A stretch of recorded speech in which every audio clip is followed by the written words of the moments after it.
إن الحمد لله نحمده ونستعينه ونستغفره ونؤمن به ونتوكل عليه ونعوذ بالله من شرور أنفسنا ومن سيئات أعمالنا من يهده الله فلا مضل له ومن يضلل فلا هادي له ونشهد أن لا إله إلا الله وحده لا شريك له ونشهد أن محمدا عبده ورسوله بالحق بشيرا ونذيرا أما بعد فإن خير الحديث كتاب الله وخير الهدي هدي محمد صلى الله عليه وسلم وشر الأمور محدثاتها وكل محدثة بدعة وكل بدعة ضلالة وكل ضلالة في النار. أعوذ بالله السميع العليم من الشيطان الرجيم. بسم الله الرحمن الرحيم. قال الله تبارك وتعالى في القرآن المجيد والفرقان الحميد: يا أيها الذين آمنوا لا يسخر قوم من قوم عسى أن يكون خيرا منهم ولا نساء من نساء عسى أن يكن خيرا منهن ولا تلمزوا أنفسكم ولا تنابزوا بالألقاب بئس اسم الفسوق بعد الإيمان ومن لم يتب فأولئك هم الظالمون. صدق اللہ مولانا العظیم. محترم بزرگوں، بھائیوں اور دوستوں، میری پردہ نشین ماں اور بہنوں، تمام قسم کی تعریفات اس ذات وحدہ لا شریک کے لیے سزاوار ہے جس نے اس ساری کائنات کو پیدا فرمایا ہے. بے شمار درود و سلام ہو نبی مکرم، شفیع معظم، ہادی برحق، شافع روز محشر، ساقی کوثر، ہادی اور رہبر، صادق الامین، رحمت للعالمین، محمد رسول اللہ صلی اللہ علیہ وسلم پر. عزیز ساتھیوں، دین میں کسی بھی نئے کام کے ایجاد کرنے کا نام بدعت ہے. ہر بدعت گمراہی ہے اور ہر گمراہی انسان کو جہنم کی طرف لے جاتی ہے، جو کہ بدترین ٹھکانہ ہے. ابھی خطبہ مسنونہ کے بعد آپ نے قرآن پاک کے 26ویں پارے کی 49ویں سورت کی 11ویں آیت کو سماعت فرمایا، جس میں رب ذوالجلال والاکرام نے ارشاد فرمایا: جو آج کے موجودہ معاشرے میں جن برائیوں کو ہم دیکھ رہے ہیں، جس کی وجہ سے معاشرے کا نظام درہم برہم ہو رہا ہے، لوگوں کے دلوں کے اندر حسد، بغض، کینہ، عداوت یا پھر غیر ضروری طور پر ان چیزوں کا ارتکاب کر کے لوگوں کی ہنسی اڑا کر، بیجا باتوں کو پھیلا کر، لوگوں کو برے القاب سے بلا کر یا لوگوں کے ساتھ طنز، مزاح، جھوٹی باتوں کو پھیلا کر، جھوٹی طرفداریاں کر کے انسان معاشرے کے اندر جس قسم کے شر و فساد کا سبب بن رہا ہے یا جس چیز کو پھیلا کر بدامنی کا سبب ہو رہا ہے، اس کو رب ذوالجلال والاکرام نے قرآن پاک میں واضح احکامات کے ذریعے سے منع فرمایا ہے. عزیز ساتھیوں، رب ذوالجلال والاکرام کا ارشاد ہوتا ہے: یا ایھا الذین آمنو، اے لوگو جو ایمان لائے ہو، لا یسخر قوم، تم کسی قوم کا مذاق مت اڑاؤ، اور کہیں ایسا نہ ہو کہ جس قوم کا تم مذاق اڑا رہے ہو وہ تم سے بہتر ہو. اور آگے ارشاد فرمایا گیا: کوئی عورت کسی دوسری عورت کا مذاق نہ اڑائے. ہو سکتا ہے کہ وہ عورت تم سے زیادہ اللہ کے نزدیک مقام و مرتبے والی ہو، بہتر ہو. چنانچہ رب ذوالجلال والاکرام نے اس واضح حکم کے ساتھ اس باب کو ختم کر دیا کہ کوئی کسی قوم کا مذاق نہ اڑائے. آج ہم دیکھ رہے ہیں موجودہ معاشرے کے اندر لوگ تفریح تباہ کے لیے، وقت گزاری کے لیے ایک دوسرے کا مذاق اڑاتے ہیں، جبکہ اللہ نے اس کو واضح طور پر منع کیا کہ کوئی قوم کسی قوم کا مذاق نہ اڑائے. جب ہم کسی کی عزت کریں گے تو جواب میں عزت ملے گی. کوئی شخص کسی کو ذلیل کر کے اپنے آپ کو عزت کا حقدار نہیں بنا سکتا۔ جو عمل ہم دنیا میں کرتے ہیں اسی کا صلہ، اسی کی جزا ہمیں ملتی ہے۔ محنت کرتے ہیں، مزدوری کرتے ہیں تو اس کے عوض ہمیں اس کا اجر دیا جاتا ہے، اس کی مزدوری عطا کی جاتی ہے۔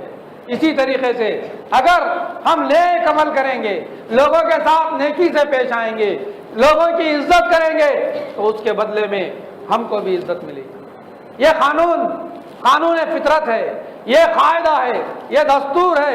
اس بات کو واضح کیا گیا کہ تم کسی کا مذاق مت اڑاؤ۔ اور پھر یہی نہیں بلکہ عورتوں کا نام لے کر رب ذوالجلال والاکرام نے فرمایا کہ ولا نساء من نساء، کہ کوئی عورت کسی کا مذاق، کسی دوسری عورت کا مذاق نہ اڑائے۔ یہ بات جب مردوں کے لیے، قوم کے لیے کہہ دی گئی تو یہ عمومی بات تھی، سب کے لیے تھی، عورتوں کے لیے بھی تھی، لیکن اللہ نے پھر سے خاص عورتوں کا نام لیا، نساء کہہ کر اس بات کو واضح کیا کہ نساء۔ اور ہم دیکھ رہے ہیں کہ خصوصاً خواتین کے اندر یہ مرض زیادہ پھیلا ہوا، یہ مرض وقت گزاری کا مشغلہ ہے کہ جہاں کہیں وقت ملا، آج کل مرد بھی کوئی کم نہیں کہ وہ بھی کر رہے ہیں۔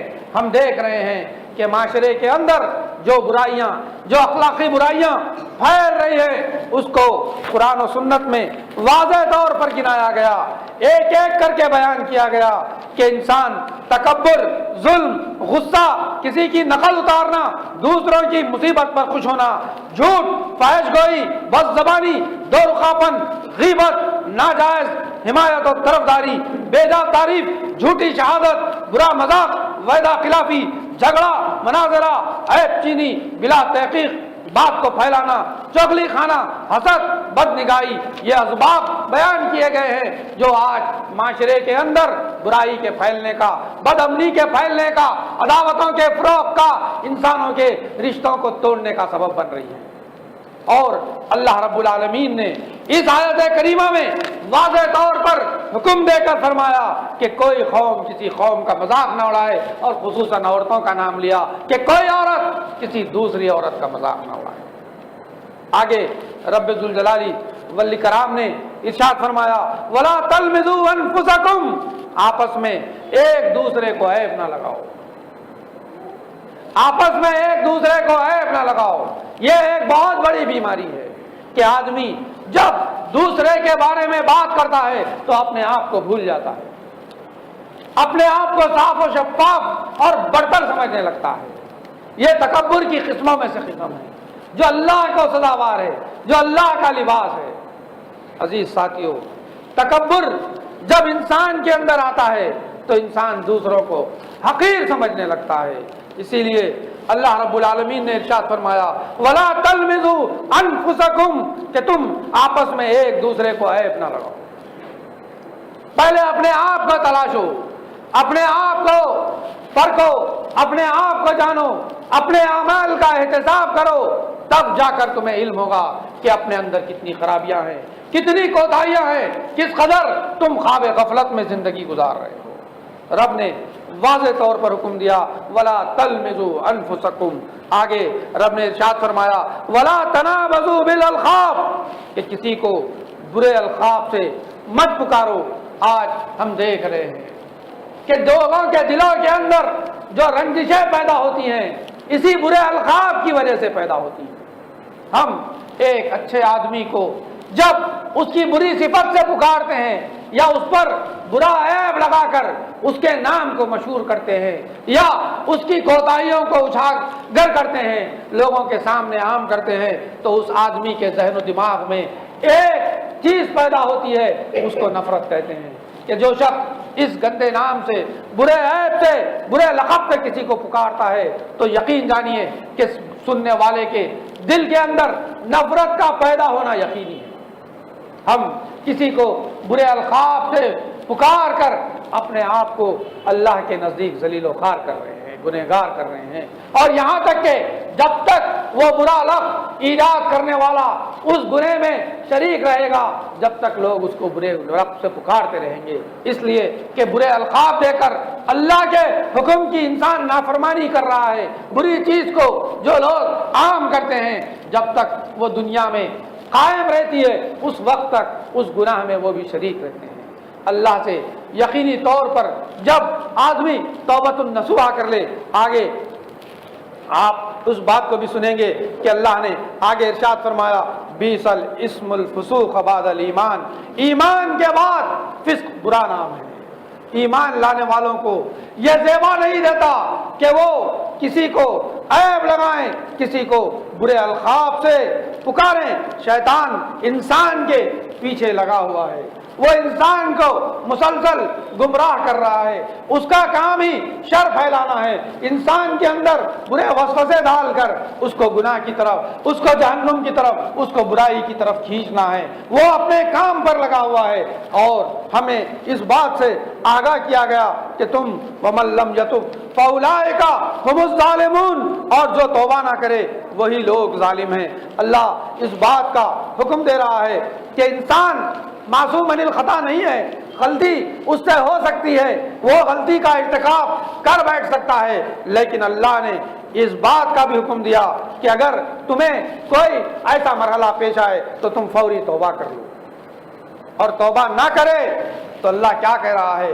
وہی لوگ ظالم ہیں جو توبہ نہیں کرتے، ان کا ٹھکانہ جہنم ہے، وہ اس ظلم کے شکار بنا رہے ہیں اور وہ ظالموں میں اپنے آپ کو لکھ رہے ہیں۔ تو چنانچہ یہ آیت کریمہ ہمیں اس بات کی طرف واضح اشارہ دے رہی ہے کہ جب اگر ایسی کوئی غلطی سرزد ہو جائے تو ہمیں چاہیے کہ ہم اللہ سے توبہ کریں، اللہ سے استغفار کریں، اللہ سے معافی طلب کریں اور اس بات کو زائل کریں۔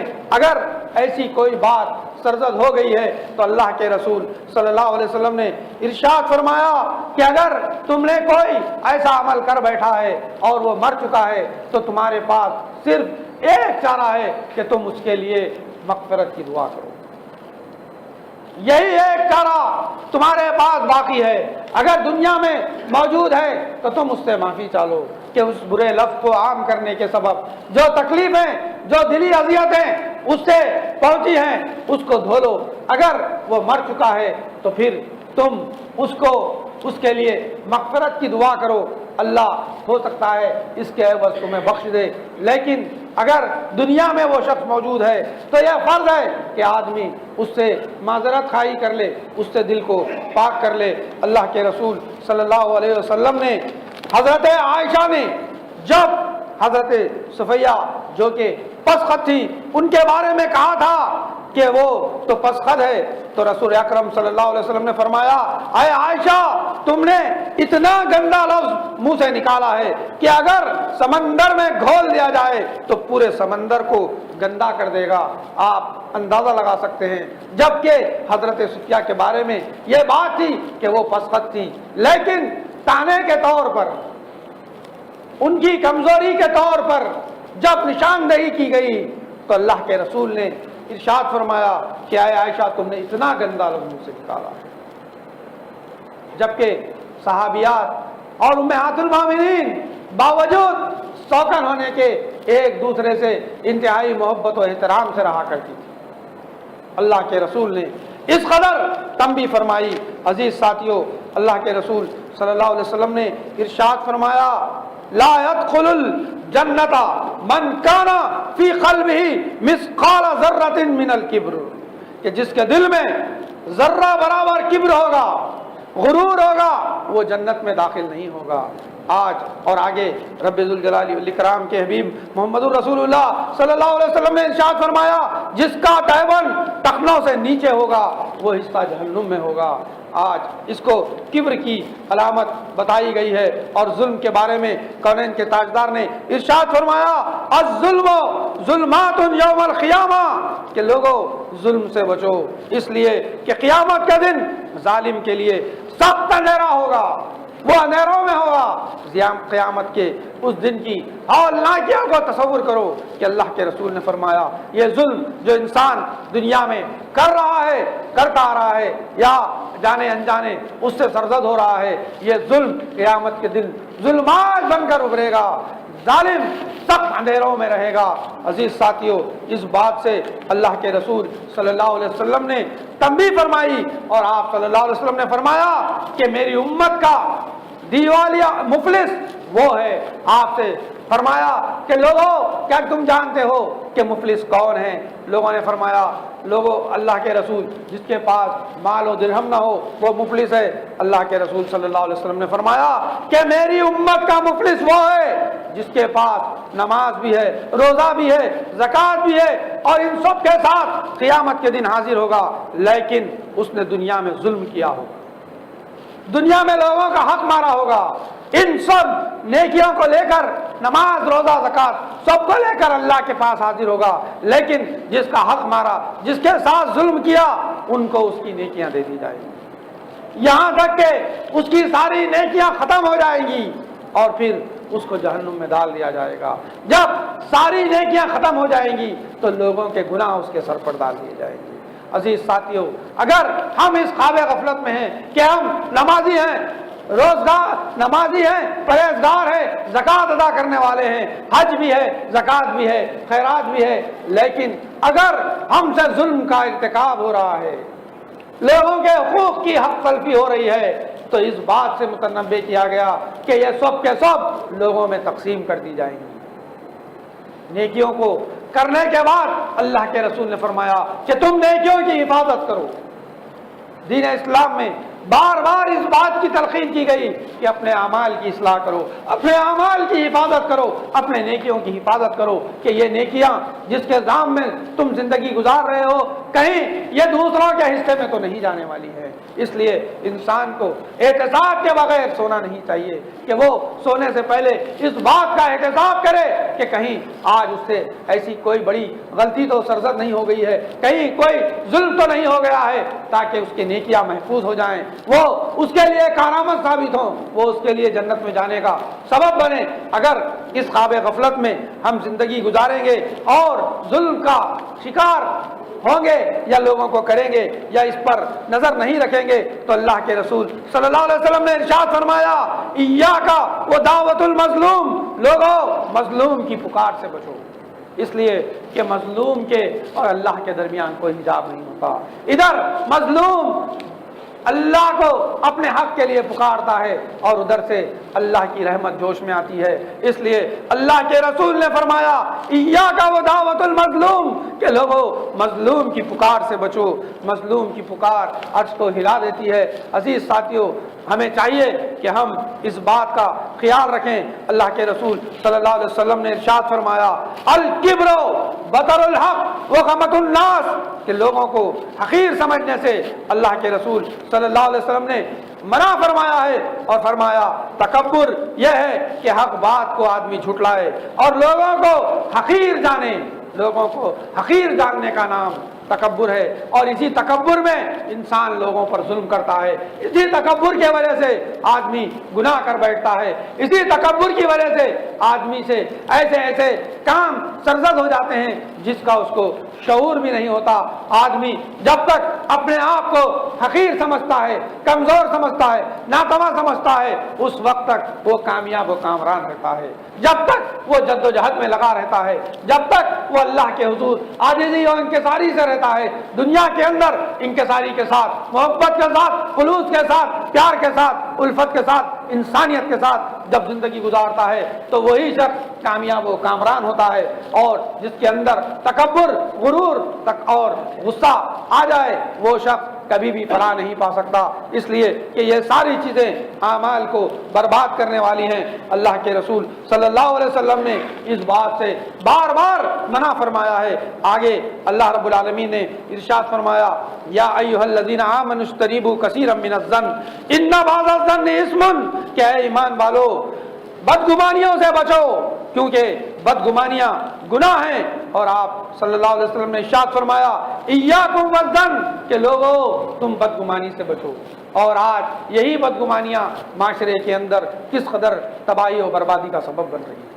جبکہ اللہ نے اس کو گناہ سے تعبیر کیا کہ بدگمانی گناہ ہے اور یہ انسان کو پریشانیوں کی طرف لے جاتی ہے، مصیبتوں کی طرف لے جاتی ہے، انسان کے اعمال کو برباد کر کے رکھ دیتی ہے۔ تم کبھی بھی کسی کے بارے میں نیک خیال رکھو، حسن ظن رکھو، تم ایسا اچھا اس کے بارے میں تصور رکھو، بھلائی کا، خیر کا، فلاح کا، کامیابی کا، نیکی کی طرف بلانے کا، معروف کا، برائی سے روکنے کا تصور رکھو۔ یہی چیز تمہیں بھی اور دوسروں کو بھی راہ راست پر لانے کا سبب بن سکتی ہے۔ آگے رب العالمین نے ارشاد فرمایا وَلَا تَجَسَّسُوا، اور تم لوگوں کے بھید نہ ٹٹولو۔ آج ہم دیکھ رہے ہیں کہ انسان فارغ وقت میں اس بات پر لگا ہوا رہتا ہے کہ وہ لوگوں کے بھید کو ٹٹولنا شروع کر دیتا ہے، جبکہ رب ذوالجلال والاکرام نے اس بات سے منع کیا کہ لوگوں کے بھید مت ٹٹولو۔ تم دنیا کے اندر لوگوں کی برائیوں پر، لوگوں کی خامیوں پر پردہ ڈالو، اللہ تمہارے لیے قیامت کے دن تمہارے اعمال پر پردہ ڈالے گا، تمہارے گناہوں پر پردہ ڈالے گا۔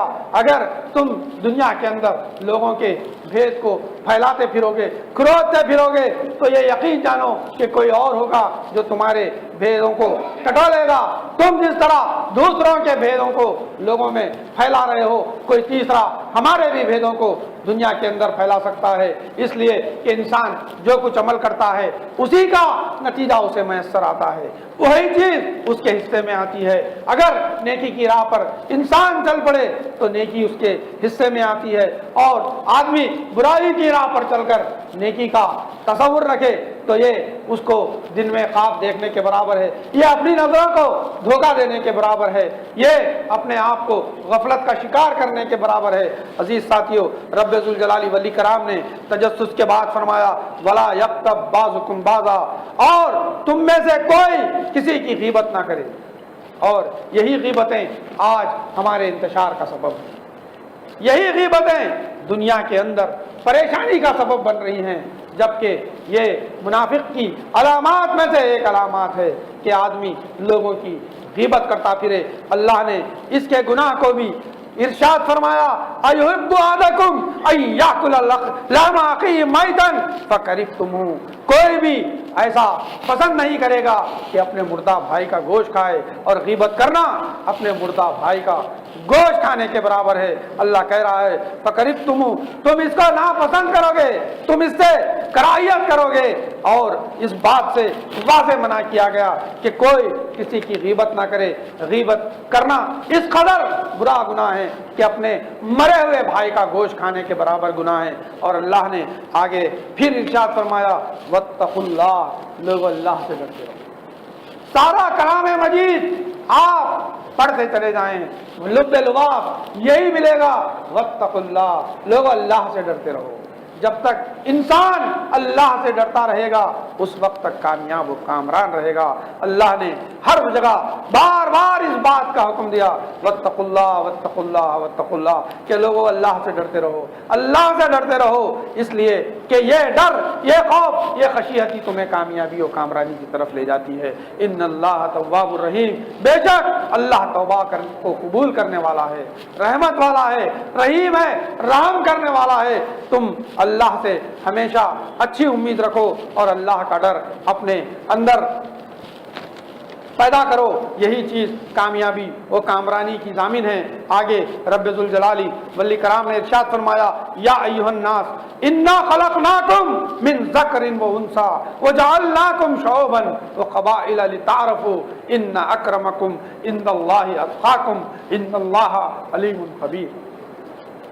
کیا ہے لوگوں، ہم نے مرد و عورت کو پیدا کیا، وَجَعَلْنَاكُمْ شُعُوبًا وَقَبَائِلَ لِتَعْارَفُوا، اور ان کو تقسیم کیا قبائل کے اندر تاکہ ان کا تعارف ہو۔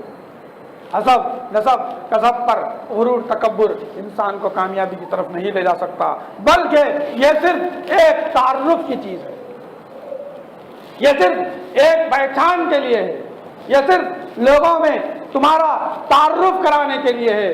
ورنہ اصل چیز اللہ نے واضح طور پر بیان کر دی، ان اکرمکم عند اللہ اتقاکم۔ پھر اللہ نے حکم دیا کہ بے شک اللہ کے نزدیک وہی آدمی عزت والا ہے جو تقوی میں سب سے زیادہ ہے۔ اللہ کے نزدیک عزت اللہ کے ڈر کی وجہ سے ہے، اللہ کے خوف کی وجہ سے ہے، اللہ رسول کی اطاعت کی وجہ سے ہے۔ اس لیے اللہ نے بار بار حکم دیا کہ تم اپنے اندر تقوی پیدا کرو۔ روزوں کا مقصد تقوی ہے، نماز کا مقصد تقوی ہے، زکوٰۃ کا مقصد تقوی ہے، حج کا مقصد تقوی ہے کہ انسان کے اندر اللہ کا ڈر، اللہ کا خوف پیدا ہو جائے، اللہ کا شعور پیدا ہو جائے، اللہ کے احکام پر عمل آوری کا شوق پیدا ہو جائے۔ پھر اللہ تعالیٰ نے اس آیت مبارکہ کے آخری میں ارشاد فرمایا، ان اللہ علیم خبیر، کہ بے شک اللہ جاننے والا ہے اور ہر چیز کی خبر رکھنے والا ہے۔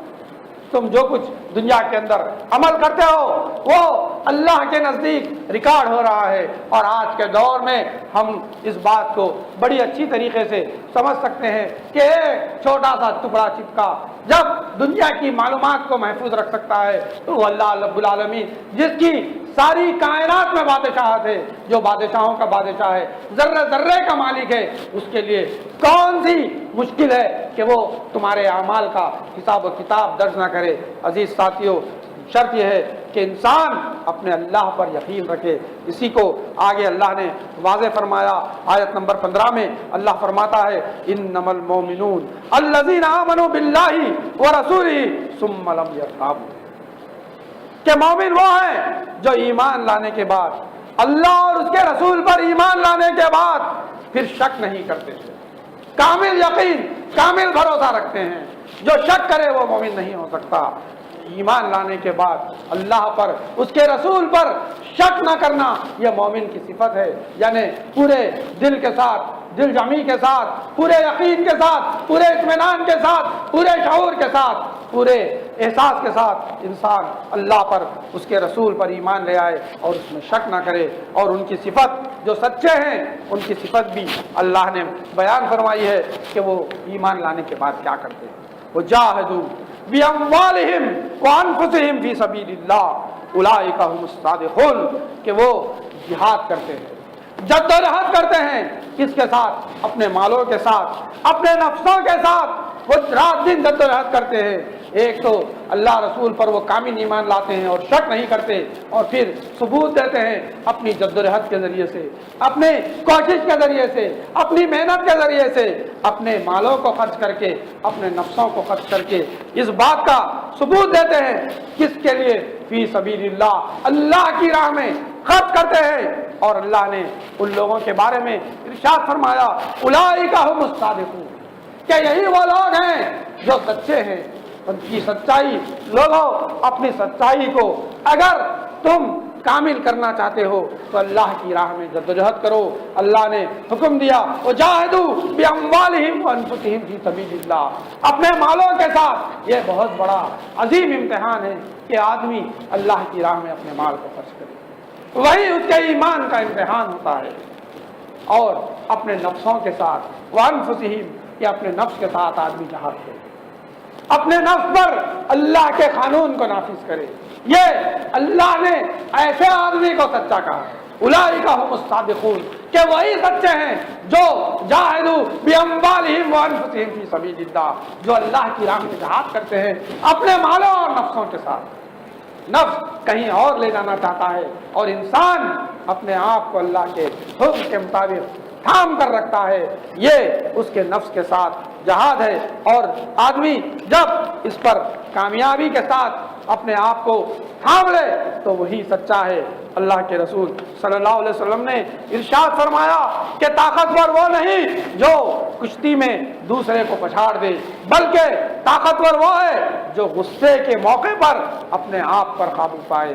آج یہی غصہ انسان کو کہاں سے کہاں پہنچا رہا ہے کہ انسان آباد بات پر غصہ ہو کر ہر جگہ لوگوں میں ذلیل و خوار ہو رہا ہے۔ اور اللہ کے رسول صلی اللہ علیہ وسلم نے ارشاد فرمایا، غصہ شیطانی اثر کا نتیجہ ہے، اور شیطان آگ سے بنا ہے اور آگ پانی سے بجھتی ہے۔ جب آدمی کو غصہ آئے تو وہ وضو کر لے، اور جب آدمی کھڑا رہے اور غصہ آئے تو وہ بیٹھ جائے۔ اگر بیٹھا ہوا ہے تو لیٹ جائے، اس سے انسان کا غصہ تھم جائے گا۔ عزیز ساتھیوں، ایک ایک بات واضح کر کے بتلائی گئی۔ اللہ کے رسول صلی اللہ علیہ وسلم نے ارشاد فرمایا، حضرت موسیٰ علیہ السلام نے اللہ سے پوچھا کہ اے رب، آپ کے بندوں میں کون سب سے زیادہ پیارا ہے؟ تو اللہ نے کہا، وہ جو انتقامی کارروائی کی قدرت رکھنے کے باوجود لوگوں کو معاف کر دے۔ اللہ کو معافی پسند ہے کہ آدمی طاقت رکھ کر، اس بات کی صلاحیت رکھ کر بھی سامنے والے سے انتقام نہ لے، بلکہ اس کو معاف کر دے۔ یہ اللہ کو بہت زیادہ پسند ہے۔ اللہ کے رسول صلی اللہ علیہ وسلم نے ارشاد فرمایا، جو اپنی زبان کی حفاظت کرے گا، اللہ قیامت کے دن اس کے عیب پر پردہ ڈالے گا۔ عزیز ساتھیوں، آخری بات اللہ کے رسول صلی اللہ علیہ وسلم نے جو فرمائی وہ یہ تھی کہ من کف غضبہ کف اللہ عنہ عذابہ یوم القیامہ، اللہ اس کے عیب پر پردہ ڈالے گا۔ جو اپنے غصے کو روکے گا اور اللہ تعالیٰ قیامت کے دن عذاب کو اس سے ہٹائے گا۔ آج ہم دیکھ رہے ہیں کہ لوگ بلڈ پریشر کا بہانہ بنا کر کس قدر اپنے اندر غصے کو فروغ دیتے ہیں اور بات بات پر لوگوں سے الجھ پڑتے ہیں، اور لوگوں کے اندر نہ صرف برائی کو پھیلا رہے ہیں، بدامنی کو پھیلا رہے ہیں، غصے کو عام کر رہے ہیں۔ اس کے عوض انہیں بھی غصہ ہی ملتا ہے، انہیں بھی وہی چیز اگر سامنے نہ ملے تو کم از کم پیچھے آدمی اس سے بدظن ہوتا ہے۔ اور اللہ کے رسول نے اس قدر واضح احکام بیان کر کے بار بار غصے سے بچنے کی تلقین کی ہے۔ چنانچہ میں اللہ تبارک و تعالیٰ سے دعا کرتا ہوں کہ اللہ رب العالمین ہم سب کو سچا اور پکا مسلمان بنائے، ہم سب کی زندگیوں کے اندر جو اخلاقی برائیاں ہیں اس کو دور فرمائے، اور ہم سب کو قرآن و سنت کے مطابق زندگی گزارنے کی توفیق عطا فرمائے۔ بارک اللہ لنا ولکم فی القرآن المجید ورفعنا وإیاکم بآیاتہ وذکر الحکیم، انہ تعالی جواد کریم رؤوف ورب حلیم۔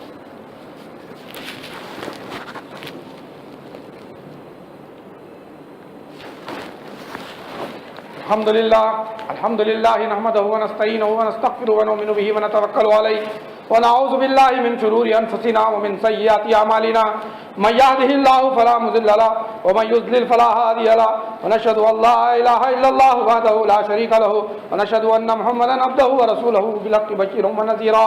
اما بعد، اعوذ باللہ السمیع العلیم من الشیطان الرجیم، بسم اللہ الرحمن الرحیم۔ ان اللہ ملائکتہ یصلون علی النبی یا ایھا الذین آمنوا صلوا علیہ وسلموا تسلیما۔ اللہم صل علی محمد وعلی آل محمد کما صلیت علی ابراہیم وعلی آل ابراہیم انک حمید مجید۔ اللہم بارک علی محمد وعلی آل محمد کما بارکت علی ابراہیم وعلی آل ابراہیم انک حمید مجید۔ عباد اللہ یرحمکم اللہ، ان اللہ یامرکم بالعدل والاحسان وایتاء ذی القربى وینہی عن الفحشاء والمنکر والبغی یعظکم لعلکم تذکرون۔ اذکروا اللہ یذکرکم فلیدعوا یستجب لکم ولذکر اللہ تعالی اعلی اولی واکبر۔ واقیموا الصلاۃ۔